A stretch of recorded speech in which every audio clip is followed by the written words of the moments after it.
This video we're going to take a look at solving an equation with cross multiplication. I've tried to pick a basic problem to do this with, one where there's not really any curveballs.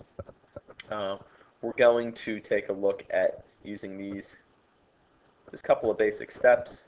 One is cross multiply and two is refer to the 5-step method, which you really won't need to do much of, but I want to continually reinforce that when we have sort of a basic looking equation to solve, once we get past the cross multiply part here, you always want to be thinking that 5-step method until it's permanently reinforced in your algebra skills.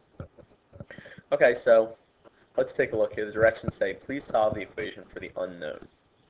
Okay, and for cross multiplication, we literally can take any proportion, which is two equal fractions, which is what we have here, and just take their products as such. 5 times x, its product is 5x, and 30 times 7, that product is going to be 210.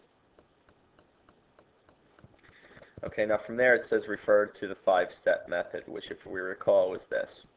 Now, if you see, we're not going to need to distribute in this problem, although we look and be mindful of looking for it. And we don't have to collect like terms. There's only one term of the variable. And it's all on one side, all those variables, so we don't need to get all our variables on one side. Okay, there's no additions and subtractions to undo. And the only last step we have here is, in fact, to undo all multiplications and divisions. So it probably jumped right out at you once we did the cross multiply that you just needed to divide.